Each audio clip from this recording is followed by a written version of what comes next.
Hello అండి. ఆ ఇప్పటి వరకు నేను ఎప్పుడు కూడా ఎక్స్పో అనేది పెట్టలేదు కదా. సంక్రాంతి ఫెస్టివల్ కి భీమవరం ఎందుకు ఎక్స్పో పెట్టకూడదు అనేది మాకు 2 days బ్యాక్ ఒక థాట్ వచ్చింది అనమాట. మన స్టాఫ్ కేఫా, కిషోర్ గారు అందరూ కలిసి ఒక మాట సరదాగా కూర్చొని మాట్లాడుకుంటూ స్టోర్ లో సంక్రాంతి ఫెస్టివల్ టైం అప్పుడు భీమవరంలో మనం ఎందుకు ఎక్స్పో పెట్టకూడదు అనేది ఒక థాట్ వచ్చింది. 2 days నుంచి నాకు అటు భీమవరం సైడ్ ఉన్న ఫ్రెండ్స్ కి అండ్ మాకు బాగా కావాల్సిన వాళ్ళందరికీ కాల్స్ చేస్తున్నా. నాకు తెలిసిన వాళ్ళని కూడా ఎవరైనా ఉంటే భీమవరంలో లైక్ నాకు ఒక ఎక్స్పో పెట్టడానికి ఒక మండపం కావాలి అని చెప్పి అడుగుతుంటే ట్రై చేస్తున్నారు, కానీ ఎవ్వరు నాకు కావాల్సిన వేలో రెస్పాన్స్ రాలా. ఇట్లా నడవదు కానీ వేళ్లతో అవ్వదు, ఇట్లానే ఉంటే అసలే చాలా తక్కువ టైం ఉంది. ఇవాళ డేట్ ఎంత? 26th. ఇవాళ 26th. నేను ఏ dates fix అయ్యానంటే 3rd, 4th, 5th 3 రోజుల్లో పెట్టాలని ఫిక్స్ అయ్యాను. ఇంకా టైం లేదు, కరెక్ట్ గా 1 week ఉంది. ఈ వాళ్ళందరినీ నమ్ముకుంటే ఇంక ఈ మండపం ఇదంతా సెట్ అవ్వదని ఇంక ఇప్పుడు నేనే బయలుదేరాను. పొద్దున్న నుంచి ఇప్పుడు దాకా స్టోర్ లో వర్క్ చేశాను, వీడియోస్ తీసాను. యాక్చువల్లీ ట్రక్ దిగింది, అక్కడ ట్రక్ దగ్గర వీడియో తీయాలి. మళ్ళీ వీడియో తీస్తా కూర్చుంటే భీమవరం వెళ్ళటం లేట్ అయిపోతుంది అని చెప్పి స్టార్ట్ అయిపోయాను. యాక్చువల్లీ ఇక్కడ నుంచి మనకి ఎంత ఒక 1.5 నుంచి 2 గంటలు పడుతుంది జర్నీ మ్యాక్స్. ఇటు మేము ఇది పామర్రు బందర్ మీదుగా భీమవరం వెళ్తున్నాము. ఒక 1.5 నుంచి 2 గంటలు టైం పడుతుంది. అక్కడికి వెళ్ళినాక అసలు నాకు మండపం సెట్ అవుతుందా సెట్ అవ్వదా నాకైతే నిజంగా తెలీదు. వెళ్ళిపోతున్నా అంతే, ఏదో పిచ్చి ధైర్యం, ఏదో ఒకటి చేసేయాలి, ఏదో ఒకటి హిట్టో ఫట్టో ఏదో ఒకటి చెయ్యాలనే ఒక ధైర్యము. అండ్ సెకండ్ థింగ్ ఏంటంటే, నా మనసులో ఉన్న ఫీలింగ్ ఏంటంటే,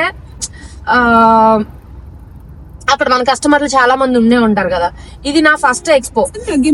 200% నా వైపు నుంచి నేనైతే ఎలాంటి మిస్టేక్ చెయ్యను. ఒకవేళ తెలుసో తెలియకో నా వైపు నుంచి ఏదైనా పొరపాటు జరిగినా మన ఆంధ్రాలో ఇటు సైడే పెడితే మన పిల్లే కదా అని ఒక మంచి ఫీల్ తో నన్ను యాక్సెప్ట్ చేస్తారని కూడా ఒక ఫీల్ అన్నమాట. సో అందుకని నేను ఎక్కువ లాంగ్ వెళ్ళట్లేదు ఎక్స్పోకి. ఫస్ట్ భీమవరం వెళ్ళాలనేది డిసైడ్ అయ్యాను. ఏమో ఆ దేవుడు అట్లా దారి చూపించాడు. ఇప్పుడు వెళ్తున్నా.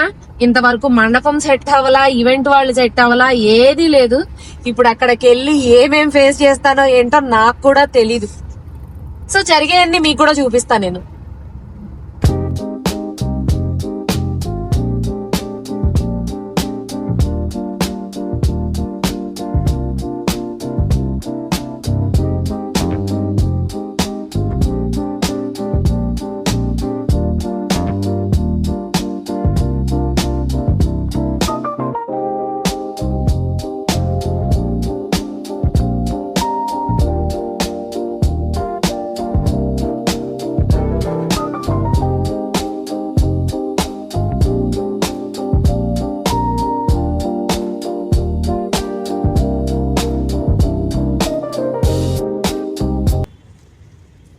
ఆనందయిన్ చూసాను. ఆనందయిన్ లో ఎప్పుడో ఎక్స్పోజ్ జరుగుతూ ఉంటాయి అన్నారని చెప్పి ఇక్కడ అడిగా, కానీ ఆల్రెడీ ఫుల్ అయిపోయింది అన్నారు. ఈ పక్కనే అదూర్స్ అంట చూసాను, కానీ అది చాలా చిన్న హాల్ ఉంది అండ్ రూఫ్ కూడా తక్కువ ఉంది. వచ్చిన లేడీస్ కొంచెం సఫకేట్ ఫీల్ అవుతారేమో అనిపించింది. సో ఇంకా ఆప్షన్స్ వెతుకుతూ ఉంటే ఇంకేమైనా దొరుకుతాయేమో చూద్దాం.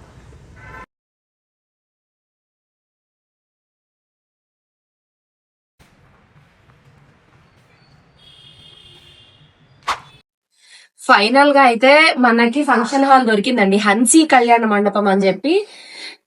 నిజం చెప్పాలి అంటే భీమవరం వాళ్ళు భలే మంచోళ్ళండి.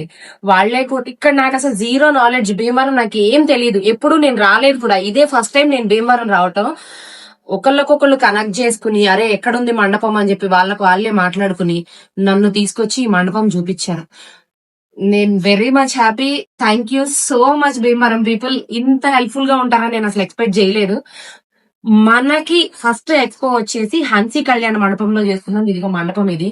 కానీ మ్యామ్ అందరికీ చేతులు జోడించి చెప్తున్నాను, ఇది నా ఫస్ట్ ఎక్స్పో. నాకు ఎక్స్పీరియన్స్ లేదు, ఫస్ట్ టైం చేస్తున్నాను. ఏదో చెయ్యాలి అనే ఒక ఇదితో నేను ముందుకి రావాలి అనే ఆలోచనతో చేస్తున్నా. 200% నా వైపు నుంచి ఎలాంటి తప్పు లేకుండా చూసుకుంటాను. ఒకవేళ ఏదైనా పొరపాటు జరిగితే మీ ఇంటి పిల్లగా తెలిసి తెలియక జరిగిన పొరపాటుగా దాన్ని తీసుకుని నన్ను క్షమిస్తారని చిన్న ఆశ. కానీ మన ఎక్స్పోని సక్సెస్ చేస్తారని కూడా నేను చాలా యాంగ్జైటీగా ఉన్నా. అది సక్సెస్ అవుతుందా ఫ్లాప్ అవుతుందా అనేది సెకండరీ. కానీ ఫస్ట్ భీమవరంలో చేయాలి అని దేవుడు దారి చూపించాడు. నేను ఇక్కడికి వచ్చానండి అంతే. సో ఎదురుగుండా అమ్మవారి టెంపుల్ ఉంది, దుర్గమ్మవారి టెంపుల్. ఆ అమ్మవారి దయ ఏం జరిగినా కూడా నేను రెడీ. హిట్ ఆర్ ఫట్, సక్సెస్ అవ్వచ్చు ఫ్లాప్ అవ్వచ్చు, కానీ ఇది నాకు ఒక ఎక్స్పీరియన్స్ గా తీసుకుంటాను నేను. ఓకేనా? Thank you.